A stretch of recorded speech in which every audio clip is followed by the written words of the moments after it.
I'm going to take you back to last April when we were doing our employee updates.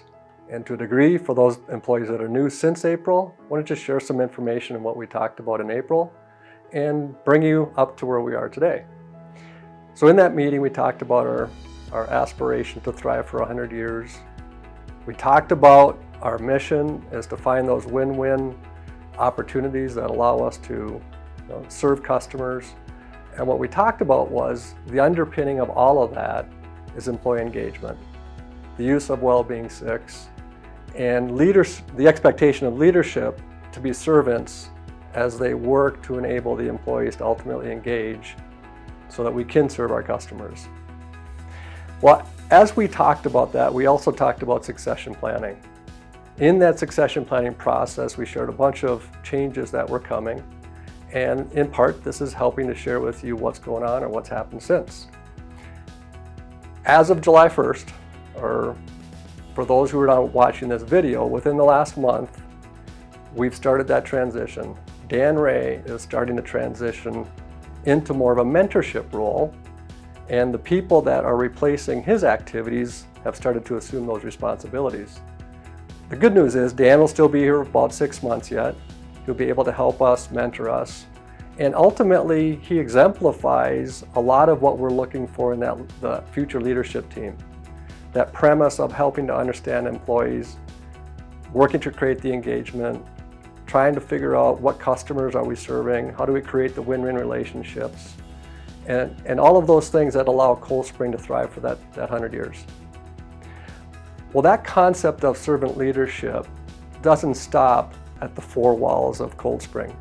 That concept of servant leadership extends out into the industries that we serve and the communities that we live in.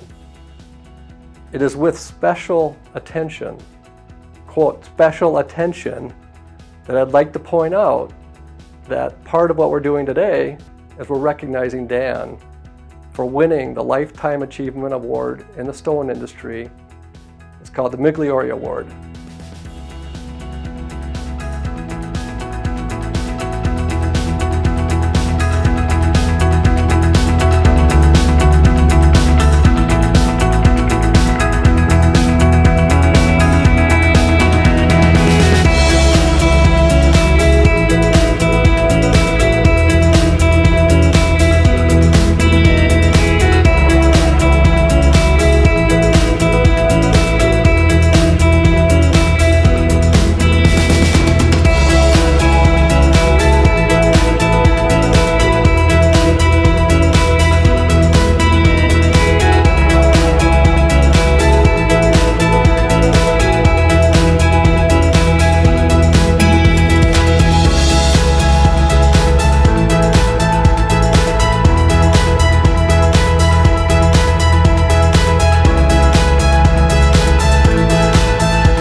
Hi, this is Jim Heeb from the Natural Stone Institute.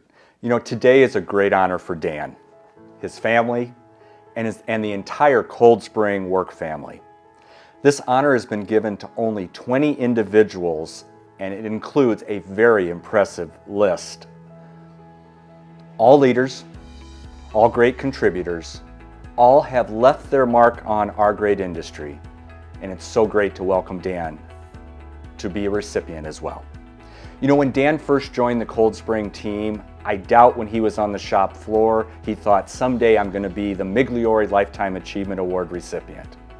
Nor when he first started volunteering to serve on committees, award juries, and other ways to give back to the industry for his industry association, he wasn't thinking he's going to be the Migliore Lifetime Achievement recipient. No, Dan just wanted to make a difference in the industry, and that describes not only Dan, but the culture here at Coldspring. So you might be asking, who are these other 20 recipients? It's a leader from the tooling and equipment industry that made a difference. It's a female who set the bar high and said that leadership is gender neutral. It's a only two-time president who led our association 80 years ago through a major merger of two leading associations. And now how ironic it is that Dan is also the recipient when he joined Rob Barnes in leading our industry through a merger of two leading associations. You know, many of the past recipients have all championed programs and initiatives that are now staples in our industry, enjoyed by many, many companies. On a quick personal note, you know, Dan is one of two past presidents that I cherish the most. And when you think about the merger of the Building Stone Institute and the Marble Institute of America to make up what we now know as the Natural Stone Institute, I have over 40 living past presidents. To say that two are special, I'm not going to name the name of the other person because that'll just get me in trouble. But you know, I think all of us here at Coldspring and throughout the industry could tell stories about his mannerisms, his facial expressions, how he would react to certain things. And you know, certainly I have my favorites too. And I'm sure you've had your own variations of describing Dan. You know, check and adjust, check and adjust, check and adjust. But my favorite, and pardon me for using the language that I'm about to use, is whether we were talking about a strategic initiative for the industry or just a personal matter, Dan would always say, "Jim, just get shit done." So on January 31st next year, the industry will gather at Stone Expo in Las Vegas, and we will honor Dan.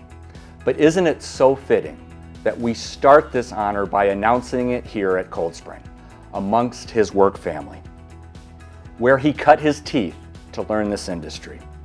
And how great it was that when we made the announcement, his darling wife was able to be there as well. So I'll conclude by saying making a difference in the industry, or for that part, making a difference in the world, doesn't just happen. It's because of a culture. And that culture of volunteerism that Dan displayed throughout the industry started here at Coldspring. So I say thank you to the Coldspring leadership team. Thank you to all of the employees at Coldspring. And I think it's also important to say a very special thank you, because after 46 years of service to this company, you must acknowledge that special relationship he had with the Alexander family.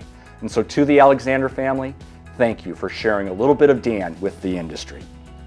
You know, when you're naming names, you got to be careful because you're always going to forget somebody.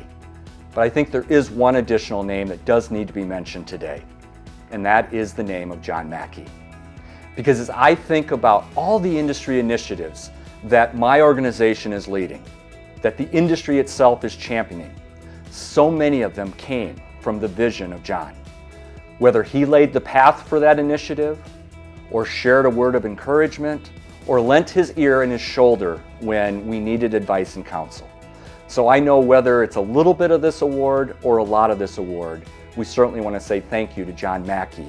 And thank you, John, for your mentorship and your friendship with Dan Ray as well. To all of you, I want to conclude by saying thank you.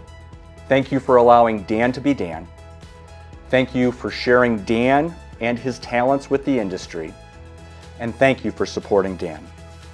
You know, when I was asked to do this, I told myself that I would not cry. But of course, when we made the presentation today, I cried, as did Dan, and as did many in the room. But you know, if you're going to shed a tear for someone, and it's a tear of joy, Dan Ray is a very deserving recipient. So thank you to the entire Coldspring organization for sharing Dan with us, a true recipient of the Migliore Lifetime Achievement Award. Thank you, and God bless.